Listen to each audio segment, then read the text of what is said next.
નમસ્કાર ગુજરાત। આજના મુખ્ય સમાચારની અંદર ગુજરાતના લાખો લોકોને ઉપયોગી થાય એવા મુખ્યમંત્રીના બે મોટા નિર્ણય। ટૂંક સમયમાં આવશે પૈસા, ખેડૂતોને 20,000 રૂપિયાની સહાય મળશે। વાહન ચાલકો ધ્યાન આપે, કૃષિ મંત્રીની મોટી જાહેરાત। ખેડૂતોને મળશે 10 કલાક મફત વીજળી। રાશન કાર્ડ ધારકો માટે છેલ્લી તારીખ 30। તો પશુપાલકો માટે આવી ખુશ ખબર, હવે જમીનનું પણ બનશે આધાર કાર્ડ, આયુષ્માન કાર્ડ, મનરેગા। ખેડૂતોને મળશે 50% સહાય। તો રાશન કાર્ડ ધારકોને મળશે 500 રૂપિયામાં ગેસ સિલિન્ડર। હવે 2.5 લાખ ખેડૂતોને નહીં મળે 2,000 રૂપિયાનો 18મો હપ્તો। અને દેવા માફી અંગે સૌથી મોટા સમાચાર જાણીશું આજના આ વિડીયોની અંદર। મિત્રો, દરેક સમાચાર, દરેક માહિતી જણાવું એ પહેલા ગુજરાતના જે પણ મિત્રો ચેનલ પર જો પહેલી વાર આવ્યા હોય તો મિત્રો વિડીયોને એક લાઇક કરી ચેનલને સબસ્ક્રાઇબ કરવાનું ભૂલતા નહીં। સાથે આજનો આ વિડીયો છે જેને અંત સુધી જોતા રહેજો। મિત્રો, અત્યારના તાજા સમાચાર ઉપર નજર કરીએ તો વરસાદને લઈને અંબાલાલ પટેલે કરી છે નવી આગાહી। હવામાન નિષ્ણાંત અંબાલાલ પટેલે વરસાદને લઈને અત્યારે મહત્વપૂર્ણ આગાહી કરી છે। તેમણે કહ્યું છે કે રાજ્યના કેટલાક ભાગોમાં છૂટા છવાયેલા વરસાદ પડી શકે છે। આજે પૂર્વ ગુજરાત, ઉત્તર ગુજરાતમાં છૂટા છવાયેલો વરસાદની શક્યતાઓ રહેલી છે। મધ્ય ગુજરાતમાં છૂટો છવાયેલો વરસાદ રહેશે। સાથે મિત્રો કહ્યું છે અંબાલાલ પટેલે કે રાજ્યમાં 15થી લઈને 17 સપ્ટેમ્બરમાં વેસ્ટ ડિસ્ટર્બન્સ સર્જાશે, જેમના કારણે ગુજરાત રાજ્યમાં આગામી 7 દિવસ માટે વરસાદની શક્યતા રહેશે। મિત્રો, ત્યાર પછીના સમાચાર ઉપર નજર કરીએ તો ગુજરાતના મુખ્યમંત્રીએ કહ્યું છે કે હવે ગુજરાતની અંદર નાગરિકોના કામો છે એ અટકશે નહીં। આ કામો કરાવવા માટે ગુજરાતની અંદર 32 જગ્યાએ સિટી સેવિક સેન્ટરો છે એ ઊભા કરવામાં આવશે। ખાસ કરીને ગુજરાત રાજ્યની અંદર નગરની અંદર વસતા જે લોકો છે એટલે કે નાગરિકો છે એમને નગરપાલિકાના કામો કરાવવા પડતા હોય છે અને એ નગરપાલિકાના કામો કરાવવા માટે વન સ્ટોપ શોપ એટલે કે મિત્રો સિટી સેવિક સેન્ટર છે એ ઊભા કરવામાં આવશે, જેમના થકી નાગરિકો છે એમને મોટો ફાયદો થશે અને ઓનલાઈન દરેક કામો છે એ તે સિટી સેવિક સેન્ટર ઉપર કરાવી શકશે। ત્યાર પછીના સમાચાર ઉપર નજર કરીએ તો મિત્રો ગુજરાતના વાહન ચાલકો માટે ખૂબ જ મોટા સમાચાર કે હવે દરેક રાજ્યની મુખ્ય વીમા કંપનીઓ છે એ વીમા વગરના વાહનોનો ડેટા છે એ રાજ્યના ટ્રાફિક વિભાગને શેર કરશે। એટલે તમે પણ હવે ઇન્સ્યોરન્સ વિના તમારું વાહન છે એ રસ્તા ઉપર ચલાવતા હોય તો સાવધાન થઈ જાજો। ટ્રાફિક વિભાગ હવે વીમા વગરના વાહનો છે એમની ઉપર નજર રાખશે અને ટ્રાફિક વિભાગ તરફથી તમને દંડની નોટિસ છે એ પણ મળી શકે છે। મિત્રો, એક માહિતી પ્રમાણે રસ્તા ઉપર 305 મિલિયન જેટલા વાહનો છે, જેમાંથી 16.5 કરોડ એવા વાહનો છે કે જે હવે વાહનોનો વીમો નથી અને નવો કાયદો એવું કહે છે એટલે કે મોટર વ્હીકલ એક્ટ 2019 જે નવા નિયમો બહાર પડ્યા છે એમની અંદર મિત્રો એવું કહેવામાં આવ્યું છે કે વીમા વગરના જે વાહનો છે એ રસ્તા ઉપર ચલાવવા ગેરકાયદેસર છે। આવા કિસ્સાઓની અંદર તમે પ્રથમ વખત વીમા વગરનું વાહન છે એ રસ્તા ઉપર ચલાવો છો અને પકડાવો છો તો 2,000 રૂપિયાનો દંડ છે એ તમને થઈ શકે છે અથવા તો 3 મહિના સુધીની જેલ છે એ પણ તમને થઈ શકે છે। અને બીજો ગુનાની અંદર તમે પકડાવો છો એટલે કે બીજી વખત વીમા વગરનું વાહન લઈને રસ્તા ઉપર ચલાવતા પકડાવો છો તો તમને 4,000 રૂપિયાનો દંડ છે એ થઈ શકે છે। એટલે કે મિત્રો આ દંડ છે તે તમામ વાહનો છે એ માટે સમાન રહેશે। તો હવે ખાસ કરીને ગુજરાતના વાહન ચાલકો છે એ સાવધાન થઈ જાજો। તમારી પાસે વાહનનો ઇન્સ્યોરન્સ નથી તો તમારું વાહન છે એ પકડાઈ શકશે। ટ્રાફિક વિભાગ છે એ તમારા વાહનો ઉપર નજર રાખશે। ત્યાર પછી આગળ જોઈએ તો મુખ્યમંત્રીના નિર્ણય ઉપર જેમાં મિત્રો નજર કરીએ તો અગાઉ વર્ષ 1/4/1978 પહેલાં જન્મેલા લોકોને જાતિના પુરાવા માટે સ્કૂલ લિવિંગ સર્ટિફિકેટનો આગ્રહ છે એ રાખવામાં આવતો હતો। આ માટે ગુજરાત રાજ્યની અંદર બક્ષી પંચ કમિટી દ્વારા રજૂઆત કરવામાં આવી હતી કે જેમને ધ્યાનમાં રાખીને ગુજરાત સરકારે મહત્વપૂર્ણ નિર્ણય લીધો છે। એ અંતર્ગત હવે જાતિનું પ્રમાણપત્ર મેળવવા માટે રેવન્યુ રેકોર્ડ છે એ પુરાવા તરીકે માન્ય ગણવામાં આવશે। આમના થકી મિત્રો ઓબીસી સમાજના બાળકો છે એમને જાતિનું પ્રમાણપત્ર મેળવવા માટે સરળતા રહેશે। ત્યાર પછી સમાચારની અંદર આગળ વધીએ તો મિત્રો સરકારે મહત્વપૂર્ણ નિર્ણય લીધો છે, જે અંતર્ગત ગુજરાત રાજ્યમાં રખડતા ઢોર અંગે સરકારે નવી ગાઈડલાઈન છે એ જાહેર કરી છે, જેમાં મહાનગરપાલિકા અને નગરપાલિકાના વિસ્તારની અંદર ઢોરનું રજિસ્ટ્રેશન છે એ ફરજિયાત બન્યું છે. ખાસ કરીને મિત્રો રજિસ્ટ્રેશન વગરના કોઈ ઢોર પકડાશે તો એમને ઢોરવાડે લઈ જવામાં આવશે. ઢોર છોડાવવા માટે 1000 રૂપિયા સુધીનો દંડ છે એ લેવાનું નક્કી કરવામાં આવ્યું છે. તો બીજી તરફ રસ્તા ઉપર ઘાસનું વેચાણ અને ઘાસ ખવડાવવા પર અત્યારે પ્રતિબંધ મૂકવામાં આવ્યા છે. તો મિત્રો સરકારે મહાનગરપાલિકાની અંદર અને નગરપાલિકાની અંદર ઢોરનું રજિસ્ટ્રેશન છે એ ફરજિયાત કર્યું છે, જેમના થકી સિટીના લોકો છે એમને થોડોક ફાયદો થશે. રખડતા ઢોર છે રસ્તા ઉપર આમ તેમ જોવા નહીં મળે. ત્યાર પછી આગળ જોઈએ તો ખેડૂતોને 20,000 રૂપિયાની સહાય મળશે. પ્રાકૃતિક કૃષિને પ્રોત્સાહન આપવા માટે ગુજરાત સરકારે નવી યોજના છે એ જાહેર કરી છે. શાકભાજીના પાકોની અંદર પ્રાકૃતિક કૃષિને પ્રોત્સાહન આપવા માટે યોજનાની શરૂઆત કરવામાં આવી છે, જેમના થકી પ્રાકૃતિક પદ્ધતિથી શાકભાજીની ખેતી કરતા જે ખેડૂત ભાઈઓ છે એમને બિયારણ ખરીદવા માટે અને શાકભાજીની પ્રાકૃતિક ખેતીના પ્રોત્સાહન આપવા માટે 20,000 રૂપિયાની સહાય છે તે હેક્ટર દીઠ સહાય ચૂકવવામાં આવશે. તો મિત્રો આ યોજના છે ગુજરાત સરકાર દ્વારા જાહેર કરી દેવામાં આવી છે. ગુજરાતની અંદર પ્રાકૃતિક ખેતી કરતા ખેડૂતો છે એમને હવે પ્રતિ હેક્ટર એટલે કે વીઘા દીઠ છે તે 20,000 રૂપિયાની સહાય છે એ મળવાપાત્ર રહેશે. ત્યાર પછી મિત્રો આગળ જોઈએ તો વિદ્યાર્થીઓ માટે મોટા સમાચાર. નવી શિક્ષણ નીતિ હેઠળ કેન્દ્ર સરકારે નવો નિર્ણય લીધો છે. કેન્દ્રીય શિક્ષણ વિભાગ તરફથી જાહેરાત કરવામાં આવી છે કે હવેથી બોર્ડની પરીક્ષા છે વર્ષની અંદર 2 વખત લેવામાં આવશે.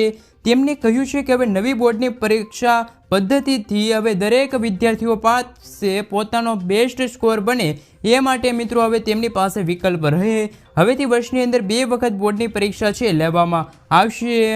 ત્યાર પછી મિત્રો ગુજરાતના લાખો રાશન કાર્ડ ધારકો માટે મળી રહ્યા છે મહત્વપૂર્ણ સમાચાર. કાર્ડ ધારકો માટે સરકાર તરફથી રાહતના સમાચાર આવ્યા છે. સરકારે પીડીએસ અંતર્ગત રાશન લેનાર જે લાભાર્થીઓ છે એમની માટે રાશન કાર્ડને આધાર કાર્ડ સાથે લિંક કરવાનો જે સમયગાળો છે એ 3 મહિના સુધી લંબાવી દીધો છે. એટલે કે હવે રાશન કાર્ડ ધારકો છે એ પોતાના રાશન કાર્ડને આધાર કાર્ડ સાથે અપડેટ કરવા માટે 30 સપ્ટેમ્બર સુધી છે તે લિંક કરાવી શકશે. ત્યાર પછી મિત્રો આયુષ્યમાન કાર્ડને લઈને મહત્વપૂર્ણ સમાચાર. તમારી પાસે આયુષ્યમાન કાર્ડ હોવા છતાં પણ હોસ્પિટલની અંદર મફત સારવારની અંદર હોસ્પિટલનો સ્ટાફ છે એ આનાકાની કરે છે તો તમે ફરિયાદ છે એ નોંધાવી શકશો. વેબ પોર્ટલ ઉપર અથવા તો તમે ટોલ ફ્રી નંબર ઉપર તમે કોલ કરીને તમારી ફરિયાદ છે એ નોંધાવી શકશો. 14,555 આયુષ્યમાન ભારત યોજનાનો રાષ્ટ્રીય સ્તરનો જે ટોલ ફ્રી નંબર છે એ જાહેર કરવામાં આવેલો છે, જેમના ઉપર દેશના કોઈ પણ નાગરિક છે એ પોતાની ફરિયાદ છે એ નોંધાવી શકશે. અને જે હોસ્પિટલની અંદર આયુષ્યમાન કાર્ડ ચાલે છે અને તમારી પાસે આયુષ્યમાન કાર્ડ છે અને એ હોસ્પિટલ તમને મફત સારવાર આપવાની ના પાડે તો તમે તમારી ફરિયાદ છે એ નોંધાવી શકશો. ત્યાર પછી આગળ જોઈએ તો પીએમ કિસાન યોજનાને લઈને મહત્વપૂર્ણ સમાચાર. હવે ગુજરાતના 2.5 લાખ કરતાં વધારે ખેડૂત ભાઈઓ છે એમને 2,000 રૂપિયા નહીં મળે. રાજ્ય સરકારે કિસાન યોજનામાંથી 2.62 લાખ ખેડૂતોની બાદબાકી કરી દીધી છે. ગુજરાતની અંદર જે ખેડૂત ભાઈઓ પોતાની પાત્રતા ધરાવતા ન હોવા છતાં પણ ખોટી રીતે લાભ લેતા હોય એવા ખેડૂત ભાઈના નામે અત્યારે પીએમ કિસાન યોજનામાંથી બાદબાકી કરવામાં આવી છે. ગુજરાત સરકારે જણાવ્યું છે કે કિસાન એટલે કે મિત્રો પીએમ કિસાન યોજના અંતર્ગત 2.62 લાખથી વધુ ખેડૂતોની બાદબાકી કરવામાં આવી છે. જે ખેડૂત ભાઈઓ ઇન્કમ ટેક્સ ભરતા હોય છે, લાભ લેતા હોય છે, અથવા તો ખેડૂત ભાઈઓ પતિ અને પત્ની બંનેના નામે લાભ લેતા હોય તો અમુક ખેડૂત ભાઈઓ એવા હતા કે જેમને પેન્શન મળતું હતું છતાં પણ લાભ લેતા હતા. આવી રીતે ખોટી રીતે લાભ લેતા ખેડૂત ભાઈઓ છે એમના નામે હવે મિત્રો એમની બાદબાકી થઈ જશે. આવી રીતે હવે ગુજરાત રાજ્યની અંદર 2.62 લાખથી પણ વધુ ખેડૂતો છે એમને આગામી પીએમ કિસાન યોજના અંતર્ગત 2,000 રૂપિયાનો હપ્તો છે એ નહીં મળે.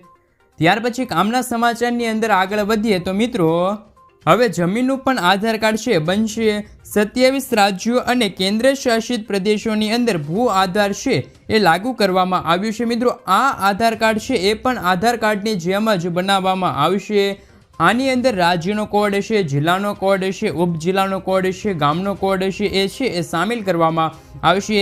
જે ખાસ વિગતો હશે, જમીન હશે, પ્લોટ હશે એમનું માપ લેવામાં આવશે. અને ત્યાર પછી આઈડી નંબર છે આપવામાં આવશે અને આ નંબર છે ડિજિટલ કરવામાં આવશે. એટલે કે મિત્રો જમીન તબદીલ કરવામાં આવે તો પણ નંબર સેમ જ રહેશે, જમીનનું વિભાજન કરવામાં આવે તો પણ નંબર સમાન જ રહેશે, એટલે કે સેમ જ રહેશે. ભૂ આધાર નંબર એ પ્લોટની ભૌગોલિક હદ માટે સમાન રહે તેવું કહેવામાં આવી રહ્યું છે. મિત્રો આપને જણાવી દઈએ કે ખાસ ટેકનોલોજી દ્વારા જીપીએસના માધ્યમથી જમીન છે, પ્લોટ છે એમનું એક માપ લેવામાં આવશે. ત્યાર પછી પ્લોટના માલિક છે એમની ડિટેલ છે એની અંદર નાખવામાં આવશે.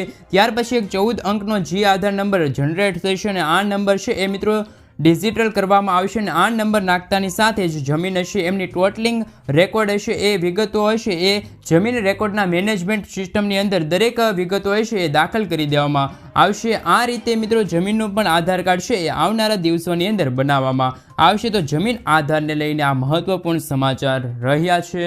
ત્યાર પછી મિત્રો વાહન ચાલકો છે એ ખાસ ધ્યાન આપે. તમારા વાહન ઉપર જાતિ, ધર્મ કે રેન્ક દર્શાવતા કોઈ પણ સ્ટીકર છે લગાવી શકાશે નહીં. મોટર વ્હીકલ એક્ટ 1989 કહ્યું છે કે હવે કોઈ પણ વ્યક્તિ પોતાના વાહનની નોંધણી અથવા તો નંબર પ્લેટ ઉપર કોઈ પણ પ્રકારનું સ્ટીકર છે એ લગાડે તો હવે ગુનાના દાયરામાં ગણવામાં આવશે. વાહનોના કાચ કે બોડી ઉપર કોઈ પણ પ્રકારનું સ્ટીકર છે એ લગાડવામાં આવે તો તેમની ઉપર પૈસાનું ચલન છે તે કાપવામાં આવશે. નોંધનીય છે કે મિત્રો અત્યારે નંબર પ્લેટ ઉપર અથવા તો કોઈ પણ પ્રકારનું સ્ટીકર લગાડવામાં આવે તો 5,000 રૂપિયા સુધીનો દંડ છે તે નક્કી કરવામાં આવ્યો છે. તો વાહન ચાલકો છે તે ખાસ ધ્યાન આપજો. કેન્દ્ર સરકાર દ્વારા અલગ અલગ રાજ્યોની અંદર આ ખાસ ડ્રાઈવ છે ચલાવવામાં આવી રહી છે.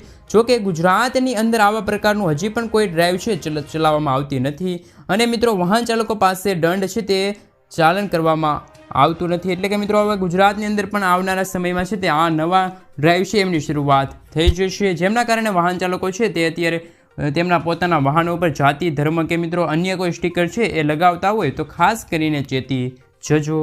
ત્યાર પછી આગળ જોઈએ તો ગુજરાતના ખેડૂતો માટે આવી ગઈ છે ખુશખબર.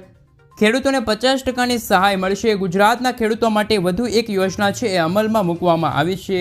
આ યોજના હેઠળ 5,000 મેટ્રિક ટનથી મોટા અને 10,000 મેટ્રિક ટન સુધીની ક્ષમતા ધરાવતા કોલ્ડ સ્ટોરેજ છે એ ઊભા કરવા માટે ગુજરાત સરકાર દ્વારા એકમ દીઠ 50% સહાય રકમ છે એટલે કે મિત્રો એમને સહાય મળશે. સાથે મિત્રો તમારા વિસ્તારની અંદર ખેતરની અંદર કોલ્ડ સ્ટોરેજ ઊભું કરવા માંગો છો તો એમની અંદર સરકાર દ્વારા સબસિડી છે એ પણ આપવામાં આવે છે. આ સબસિડીની રકમ છે તે મિત્રો 3.79 કરોડ રૂપિયા સુધી આપવામાં આવશે. તો ગુજરાતની અંદર જે ખેડૂત ભાઈઓ છે એ આ યોજનાનો લાભ લઈ શકે છે અને મિત્રો આ યોજના થકી એટલે કે લાભાર્થીઓને પૈસા છે એ credit link bank and subsidy સ્વરૂપે આપવામાં આવશે. આ માટે ગુજરાત સરકારે 50 કરોડ રૂપિયાની છે એ અત્યારે ફાળવણી છે કરવામાં આવી છે. ખાસ કરી મિત્રો ગુજરાતની અંદર જે ખેડૂત ભાઈઓ પોતાના વિસ્તારની અંદર કોલ્ડ સ્ટોરેજ ઊભા કરવા માગે છે એમને ગુજરાત સરકાર દ્વારા યોજના થકી 50% સહાય છે એ આપવામાં આવશે. ત્યાર પછી મિત્રો જો આપણે આગળ નજર કરીએ તો ક્રેડિટ કાર્ડને લઈને ગયા બજેટમાં નાણામંત્રી નિર્મલા સીતારમણે મોટી જાહેરાત કરી હતી અને મિત્રો એમને કહ્યું હતું કે હજુ પણ 5 રાજ્યોની અંદર કિસાન ક્રેડિટ કાર્ડ છે લોન્ચ કરવામાં આવશે. ભારતના જે 5 રાજ્યો બાકી હતા એમની અંદર કિસાન ક્રેડિટ કાર્ડ લોન યોજના અંતર્ગત ખેડૂતોને લોન આપવામાં આવશે. ખેડૂતોને મોટો ફાયદો થશે અને ગુજરાતની અંદર આ યોજના ચાલુ છે. ખેડૂત ભાઈઓ છે એ લોન લેવા માગે છે તો 4% વ્યાજ દરે કિસાન ક્રેડિટ કાર્ડ યોજના હેઠળ લોન લઈ શકશે. ત્યાર પછી મિત્રો આગળ જોઈએ તો ખાદ્ય સુરક્ષા કાયદા હેઠળ આવતા પરિવારો છે એમને 450 રૂપિયામાં હવે એલપીજી ગેસ સિલિન્ડર મળશે. મિત્રો સીએમ ભજનલાલની સરકારે એમની વિધાનસભામાં જાહેરાત કરતા કહ્યું હતું કે એમને કહ્યું કે હવે અગાઉ ઉજ્જવલા યોજનાના લાભાર્થીઓ છે અને બીપીએલના જે પરિવારો હતા એ લોકોને 450 રૂપિયામાં એલપીજી ગેસ સિલિન્ડર મળતો હતો. એવું અત્યારે મિત્રો લોકોને છે તે રાશન લે છે, ઘઉં લે છે, એવા લોકોને પણ 400 રૂપિયામાં છે તે ગેસ સિલિન્ડર આપવામાં આવશે. ગુજરાતની અંદર પણ મિત્રો 500 રૂપિયાની આજુબાજુમાં ગેસ સિલિન્ડર છે એ મળી રહ્યો છે. એટલે કે મિત્રો માર્કેટની અંદર 820 રૂપિયાના આજુબાજુના ભાવ છે એની અંદર સરકાર 300 રૂપિયાની સબસિડી આપે છે અને 500 રૂપિયાની આજુબાજુ ગેસ સિલિન્ડર છે એ મળી રહ્યો છે. તો મિત્રો જે રીતે ભજનલાલની સરકારે નિર્ણય લીધો છે તેવી જ રીતે ગુજરાતની અંદર પણ એવો નિર્ણય છે એટલે કે ગુજરાતના દરેક રાશન કાર્ડ ધારકો છે જેમને અનાજ મળી રહ્યું છે એમને 450 રૂપિયામાં ગેસ સિલિન્ડર મળવો જોઈએ કે ના મળવો જોઈએ, એ લોકોને પણ 300 રૂપિયાની સબસિડી મળવી જોઈએ કે ના મળવી જોઈએ મિત્રો ખાસ નીચે કોમેન્ટ બોક્સમાં જણાવી આપજો. ત્યાર પછી આગળ જોઈએ તો મિત્રો બેંક ઓફ બરોડાએ નવી સિસ્ટમ છે લોન્ચ કરી છે, નવું પગલું ભર્યું છે. એ અંતર્ગત બેંક ઓફ બરોડાએ તેમના ગ્રાહકો છે એમને હવે મિત્રો થોડીક રાહત આપી છે. હવે શાખાની મુલાકાત લીધા વગર KYC અપડેટ છે તે તમે કરાવી શકો છો. આ માટે બેંક ઓફ બરોડાએ વિડીયો KYC ફંક્શન છે એ શરૂ કર્યું છે, લોન્ચ કર્યું છે. એ અંતર્ગત હવે તમે વિડીયોના માધ્યમથી બેંકની અંદર KYC છે એ કરાવી શકો છો. બેંકની અંદર તમારે જવાની જરૂર નહીં પડે. મિત્રો ત્યાર પછીના સમાચાર ઉપર નજર કરીએ તો લોન માફી નિર્ણયને લઈને અત્યારે મહત્વપૂર્ણ સમાચાર. હાલ મંદી ચાલી રહી છે ત્યારે ખેડૂતોની લોન માફીનો મુદ્દો ફરી એકવાર સમગ્ર દેશની અંદર ચર્ચિત વિષય બન્યો છે. અત્યારે તેલંગાણાની સરકારે જાહેરાત કરી હતી ને મિત્રો એવો એક ખેડૂતોની લોન છે માફ કરી દીધી છે. આપને જણાવી દઈએ કે ઝારખંડની અંદર પણ ખેડૂતો છે એ ખેડૂતોની લોન છે તે 2 લાખ રૂપિયા સુધીની માફ કરવામાં આવી છે. મિત્રો ખાસ કરીને સમગ્ર દેશની અંદર ઝારખંડની અંદર અને તેલંગાણાની અંદર ખેડૂતોની લોન છે એ 2 લાખ રૂપિયા સુધીની માફ કરવામાં આવી છે. તો શું ગુજરાતની અંદર પણ ખેડૂતોની લોન છે એ આવી મંદી વચ્ચે માફ થવી જોઈએ કે ના થવી જોઈએ? ખાસ મિત્રો નીચે કોમેન્ટ બોક્સમાં કોમેન્ટ કરીને જરૂરથી જણાવી આપજો. ત્યાર પછી આગળ જોઈએ તો મિત્રો 12 પાસ વિદ્યાર્થીઓના મળશે 6000 રૂપિયાની સહાય. મહારાષ્ટ્રની અંદર લાડલાભાઈ યોજના શરૂ કરવામાં આવી છે અને આ યોજના અંતર્ગત ધોરણ 12ની અંદર અભ્યાસ કરતા વિદ્યાર્થીઓને 6000, ડિપ્લોમાની અંદર અભ્યાસ કરતા હોય એને 8000 અને ગ્રેજ્યુએટ છે એમને 10,000 રૂપિયા પ્રતિ માસ છે એ મળવા